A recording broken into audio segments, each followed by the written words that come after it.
Why shouldn't you write with a broken pen? Because it's just so pointless.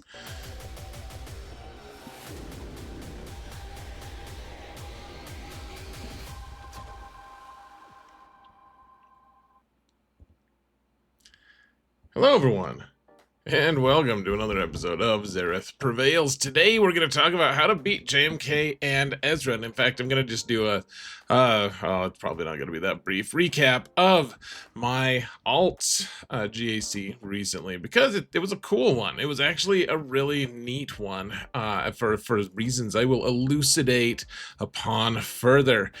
First, I'm going to say huge shout out to my patrons. You guys are amazing, and I couldn't do this without you. Thank you guys so much for your support, guys. I really appreciate you. And if you want to support this channel for free, folks, all you gotta do is hit that thumbs up button, like, subscribe, comment. Let's mount the algorithm. Mount Ezra. Actually sounds like a real mountain, so that's fun. Sounds like some real mountain. Let's go here, folks. So first, I'm gonna say there's two ways in this video. I'm going to show you guys two ways how to beat that really pesky JMK Ezra team with HODA. One of them is at the very end, and it's just on my main account. I'll put a timestamp on there for you, and it'll be, I'll pet you on the bottom, and metaphorically, hypothetically, and you can move along. I'll pat you on the head. Is that better? Would you prefer me to do that? I think you would. So, some of you wouldn't. The reason this GAC is really cool, folks, is, first off, I'm in Kyber 2 on my alt at 11 million GP, which is, I mean, I'll say it, so you don't have to say it. It's very impressive. It's amazing. It's mind-blowing. It's humbling. There's lots of really good ing words to be associated with.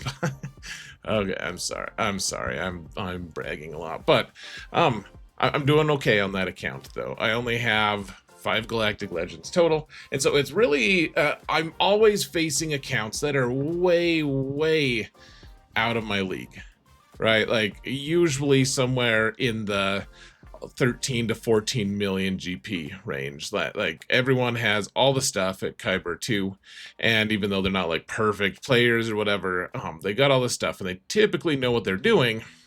So when you get to face someone who has the same-ish GP as you and doesn't have all the stuff, it's a cool thing. It's a cool experience because you're like, okay, well, we're both here because we can beat these huge accounts sometimes, but can we beat each other? Like, how does that match look? And it's kind of cool, in my opinion. Maybe it's only cool to me because that's, you know, something I've kind of made a study of, so to speak. But you can see I'm at 11 million. He's at 11.5 million. He's got way better mods than me, frankly, except for I have better offense percent mods by a lot. Yay for me. I also am beating him a little bit in datacrons, though not as much as I would probably typically hope for. He's beating me on pretty much all the other stuff, but so if you look at, it'll scroll down in just a minute here, you'll be able to see the like stuff we have comparatively. I hope it's actually going. Oh, hold on. Why isn't it going? Hold on a sec, guys.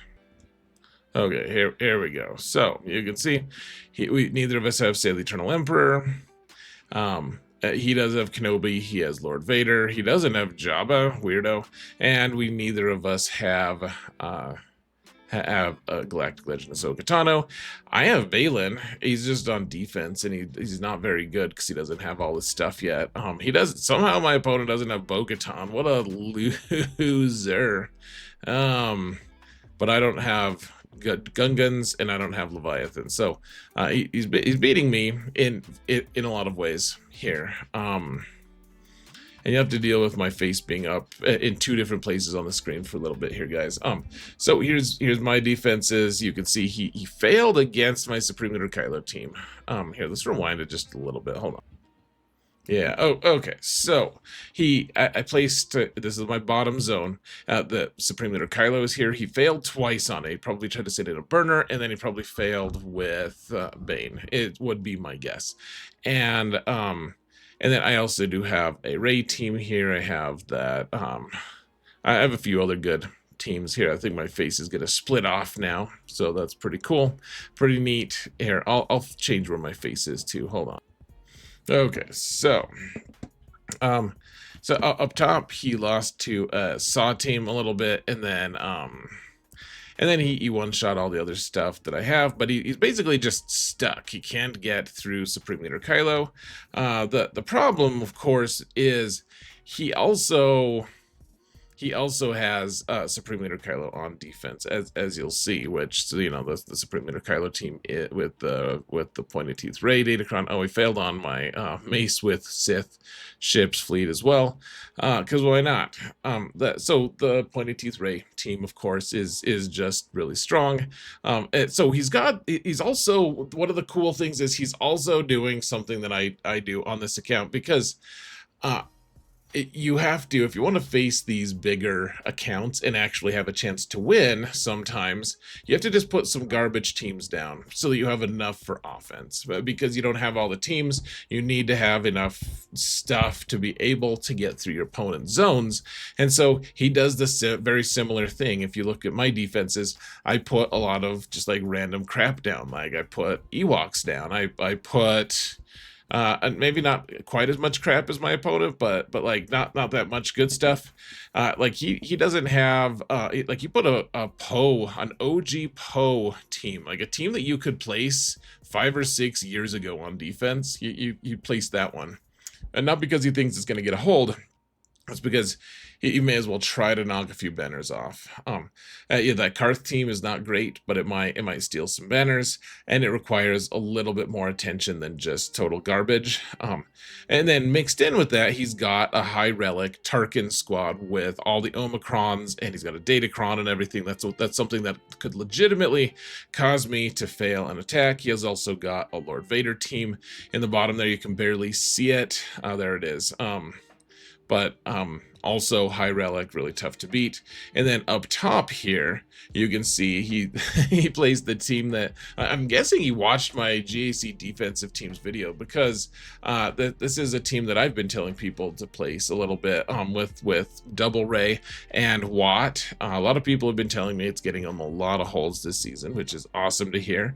And then he's got Supreme Leader Kylo here. He's got Rey as well. And with Barriss, so he's got a lot of good teams mixed in with like that really awful, just wretched Phasma team. So hold on one more time, guys.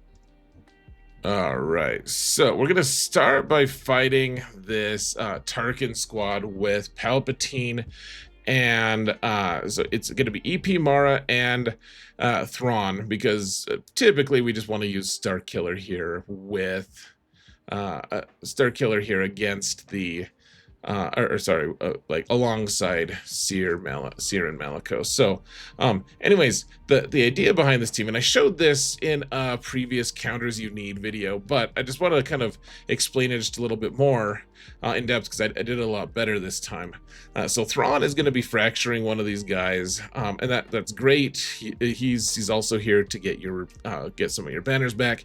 And Palpatine is sometimes just going to use his health steal thing just so he can cycle through and get his AoE going, because every time everyone in this group has shock, whenever he's able to do his AoE and also successfully stun them with the AoE, the shock goes away, and when the shock goes away, you know that they're stunned for 2 turns in a row.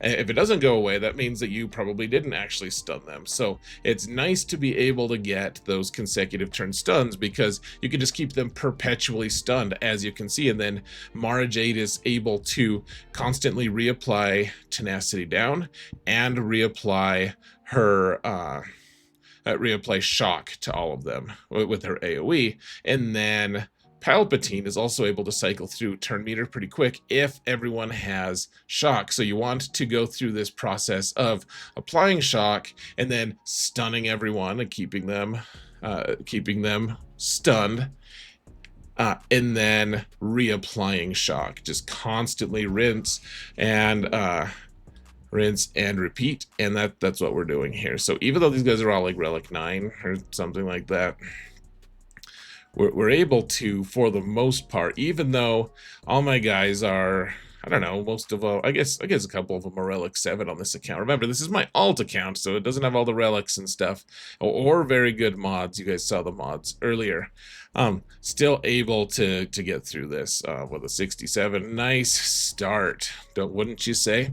Now, here's something that is a little bit scary. We're using the HODA CRON here with Bo-Katan and Bando against Lord Vader. This Lord Vader has a 250% defense set on it, so it's pretty scary. And so I also don't have the modding quite perfected, where Bo-Katan, like typically you want Bando to go a little bit earlier, but I guess it doesn't really matter because he got called up to put damage immunity on IG.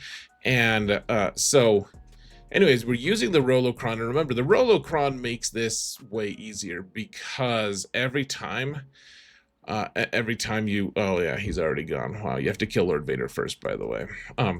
But you every time one of your guys goes, then everyone else assists, which is fantastic. It's just really cool. So managed to get through this Lord Vader fairly quickly. Like we still had over 2 minutes to go at this point. So not too bad. I mean, obviously drop a few banners, but not too bad.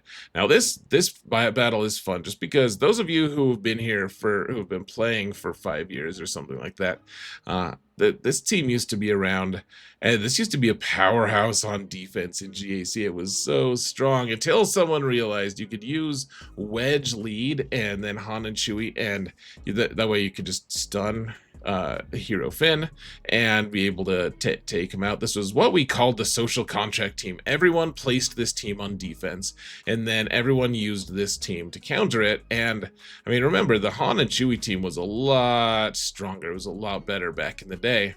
But someone was like, wow, you were using on the stream, they were like, you used wedge lead? I've never seen wedge be used ever. And I was like, oh yeah, it's old school, man.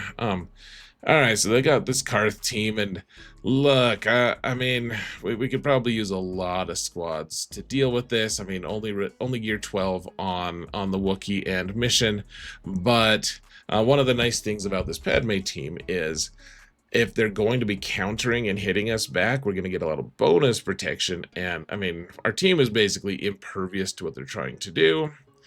And I mean, their team was just way outclassed anyways, but yeah, we punched it right in the nuts. And then they've got this Poe team now. Notice my Mon Mothma doesn't have one of those blue things next to her face, because she can be targeted. She doesn't have the Zeta. So if they wanted to, they could actually just focus her down, which is why I took Cara Dune here, so that she would be constantly taunting so that Mothma could survive potentially. Is this an optimized team on either side? Probably not, but the Mon Mothma team is way, way, way, way better, and it regenerates hit points, so we got good banners there. And then to my total shock, actually, guys, because I didn't scout, he placed Kenobi in the back as well, which is, of course, why he failed to kill my Supreme Leader Kylo team. So he's got Supreme Leader Kylo and the Kenobi team both at 11 million GPs. He's got both of them. And I'm like, okay, well, he already failed on my front zone, so I can probably beat him regardless, as long as I can clear one of these zones. But can I? Can I actually clear one of these zones? I wasn't totally sure. That Kenobi team is tough as nails, and the Supreme Leader Kylo team is tough. So we're going to go to Supreme Leader Kylo route first, just so we can get to ships. Throw in Dark Trooper, just so we can burn cooldowns. And now we're going to use the HODA CRON with Bane, because after seeing both zones, I don't need to use HODA for anything. Well, I don't need to use HODA CRON for anything, and the HODA CRON is really nice for what we're trying to do here. Gives us nice offense and defense. And so we've already increased their cooldowns once. We're going to do it again with Bane. And you guys have seen me do this in the Counters You Need video. But you need to kill Rey. You have to. It is so crazy important. Luckily, you can ignore taunt with Malak and Bane, and so Malak was able to force drain the dude. And then after that, I mean, this is what you'd call like clean-upable, right? Like it's not necessarily super fun time, but and usually you're just gonna win this, but sometimes you can't, just because Supreme Leader Kylo keeps doing the poke move and leeches all of your accuracy. This time he didn't do enough of that, so we got through and destroyed him. Rey is still here with Barriss in the HODA CRON, so we placed a lot of good teams. Obviously placed some garbage, but this Rey team, here's something I forgot to do. So with Barriss here, of course, she's doing her passive healing on health. Like, she doesn't care about protection as much. But I decided, so we're just doing basics with Padme or with Queen Amidala, when I should be we have to do healing immunity on this squad, or it's really just not going to work that well. But I'm not doing that because Queen Amidala didn't do her first special, which is important to do. Of course, you have to resummon the handmaiden and all that. That's probably important as well. But you can see we're not doing any damage to Rey here because we don't have damage immunity. And so I realized that at this point, and I was like, you saw I was about to hit the AoE button, but you can't put debuffs on Rey while she's in her ult, so you have to wait. And so we're just biding our time, waiting to do the AoE with Queen Amidala. Meanwhile, Ben is just totally butchering us, and they've increased our cooldown so much that we can't actually get this. We can't even re-summon our friend. But the good news is we did manage to kill Ben and Rey even without the AoE. So that's pretty fancy of us, of course. And then Barriss hadn't even. I avoided AoEs so much because I didn't want to kill Barriss, so that Ben and Rey would get all these extra offense and stuff. So it turns out now we keep reviving Ben, of course. We don't want to kill Barriss before Ben is off the table, though, right? So anyways, we've ramped up enough. We used the HODA CRON. We did it. It was still a little bit hectic. So why not just throw Wampa here against some really inept First Order? Like, he's even on Hoth. Like, you think you're going to beat Wampa while he's on Hoth? I don't think so. You're gonna get a 58 if for your opponent is what you're gonna do.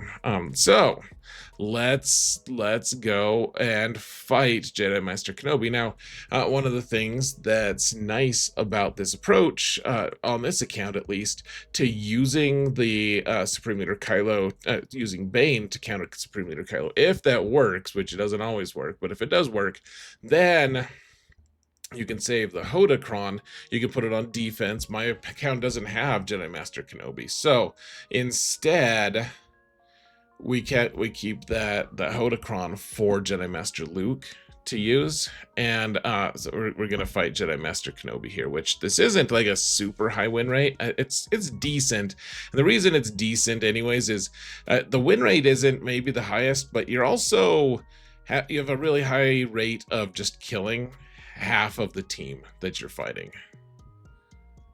So just increase Kenobi's cooldowns, I guess.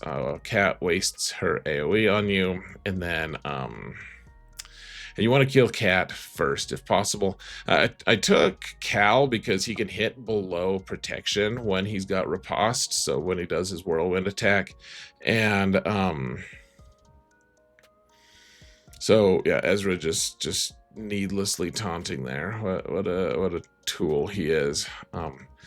Yeah, we're just trying to get through Cat here. If we can take out Cat, then Kenobi and Ezra, yes, they're irritating and tough to beat and all of that. They're like Cat is one of the reasons this team is so ridiculously strong, though, is because they get an auto kill right away against a lot of teams. And so, okay, we took her out. Great, cool. Because Savior isn't relevant because there's it's not all Galactic Republic. I think that's how that works, anyways. So, anyways, we can only assist against Kenobi, right? Ezra is, you can't, one of the reasons he's great is you can't assist against him. And so we're just going to try to take out Kenobi now. We still got 3 minutes. We're not doing too bad. And remember, the HODA CRON is just going to give him a stupid amount of bonus protection along the way.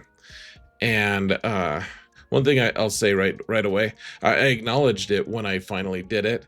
The auto kill from Cal, eventually we can't use it really because it doesn't work on Ezra. Like, you can't auto kill something when Ezra's on the team.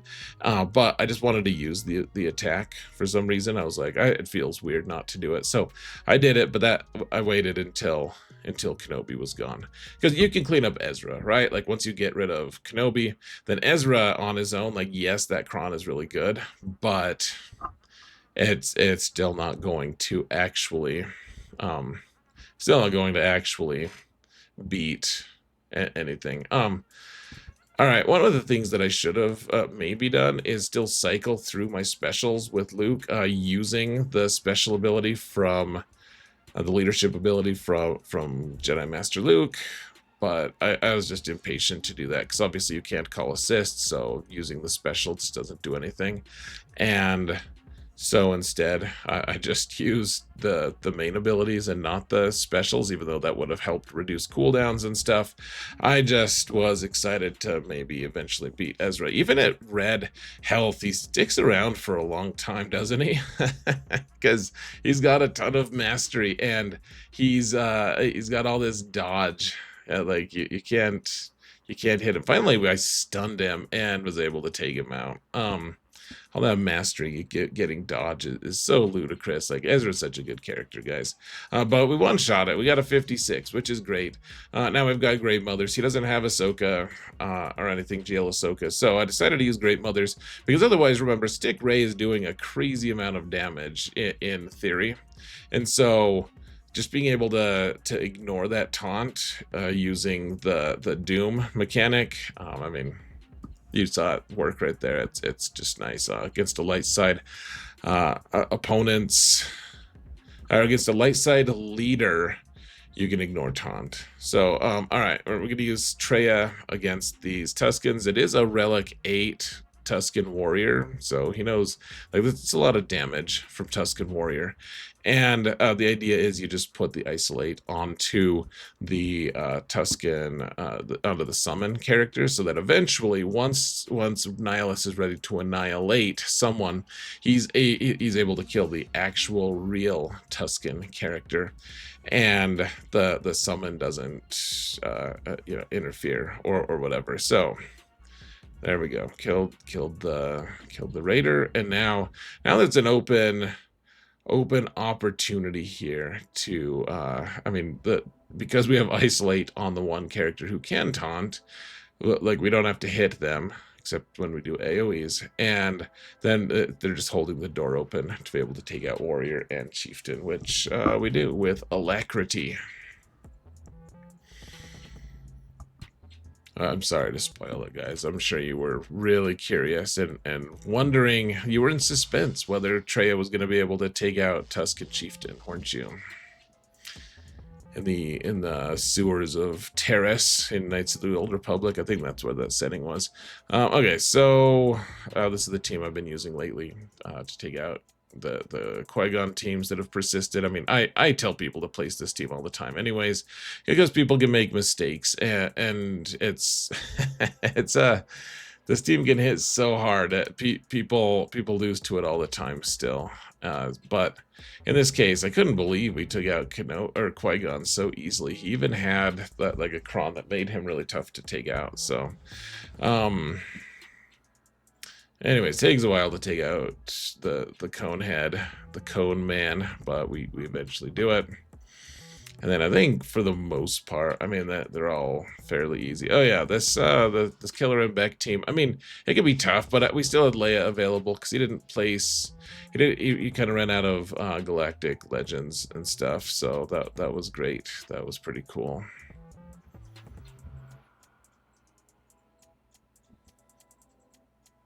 Yeah, let's just take him out, man. We can do it to it. Killing Jocasta obviously is really good, and Leia ignoring Taunt. I mean, she's just way outclasses this Keller and Beck team, obviously. I mean, is anyone surprised? No, I don't think so. Just set him on fire. We're in Yavin. In the control room, it's going to smell like flesh, burned flesh for years, but that's all right, guys. That's a sacrifice we're all willing to make. So, I guess we'll use Seer Malakos Star Killer against this sortie squad. Who cares, man? Let's just fast forward it. Then we used Maul. Okay, we'll watch. So watch Super Commando. His animation's all weird. He doesn't actually move. Just kind of twerks a little bit. It's awkward. Or tweaks. I don't even know. I don't know what he's doing. I don't know. It's weird. It got weird. So the animations didn't work, but we did manage to kill those Ewoks. We killed the hell out of them. And then we've got fleets. Cool. Blah blah blah. I guess we'll talk about. I'll show you guys this fleet. Because I have Relic 9 on my Executor and he does not on his Piet. I was able to guaranteed go first and therefore just kill their Xanadu blood instantly, which is great. Really cool. And then you don't want to do the AoE with punishing one right away, just because that dispels the stealth on their punishing one. Hold on a sec, guys. Oh, excuse me, I was about to die or something. We don't want to dispel the stealth on the punishing one because then they get their death mark right away. Instead, we're just going to bide our time and be patient. Eventually we get death mark on their Houndstooth, and then, I mean, it's just game over at this point, right? I mean, we've got the locked debuffs. We have all the advantages. And this is one of the reasons why putting extra relics on your Executor fleet is pretty good. He didn't place amazing fleets here, though. They're also not too bad. Yeah, so we threw in Radis versus his Negotiator fleet. I mean, you can just 3-man this. I knew I was probably going to win this match anyways, so instead I also have a reinforcement here just in case things go really weird and wrong and they somehow kill your Y-Wing, which can happen. Almost never does, but it can happen. And I was like, I just don't feel like maybe failing in fleets and losing because of that. So instead, I mean, let's just fast forward. Who even cares, man? It's just pretty boring. And then we're using our Negotiator against Radis, which you guys can go watch the stream if you want, but we're gonna move along. We got Paige Tico here to hang out and help, which is great. And so we had one planned fail here and ended up with a really good score, 2055. Like only dropped what, 25 total banners, 20 of which were like planned as a burner against Supreme Leader Kylo. So pretty good. My opponent just didn't clear. He could probably clear some stuff on the bottom zone, but didn't really feel like it was worthwhile. And now to the bonus content, folks. Let's look at Rey versus Jedi Master Kenobi here. This is on my main account, so we've both got like kind of maxed out accounts. Of course, this is a different look team. And I mean, the hope, you like kind of hope that Barriss is going to die, but also hope she doesn't in some ways. And you just want to get a lot of whirlwinds off, and eventually maybe you can kill Ezra. Of course, they're generating a ton of that bonus protection like I was telling you about. So instead of popping the ult, just do the whirlwind when it's available so that you can earn another whirlwind kind of soon. We get healing immunity on Ezra, which is great. And we're still just not managing to kill him. They keep really wanting to kill Barriss, which is fun, I suppose. And I guess let's just do another whirlwind on him. And it did a little more damage. Get an armor shred. I guess this finally go into ult because we don't have any whirlwinds left, and they're about to kill Barriss, but we're not there yet. The AoE actually ends up killing the ult ends up killing Ezra, which is great. That means you can probably clean it up. But this is a nice method because it doesn't require any burners. Obviously, using Jedi Master, like my main account has both Supreme Leader Kylo and JMK on there on defense. So, anyways, like we just start, our options are limited. Using Rey for offense has been strange lately, but it works, and that's it, folks. So I just wanted to show you guys that little bonus insight on how to use Rey. I mean, did I do it optimized? I'm not really sure, but there are a couple ways to beat Kenobi now, and my ult managed to kill both of them, even though I placed most of my good stuff on defense. So hopefully this was helpful, guys. I'm gonna let you go. Thank you all so much for watching, and remember that in all things, Zereth prevails. Take care, folks.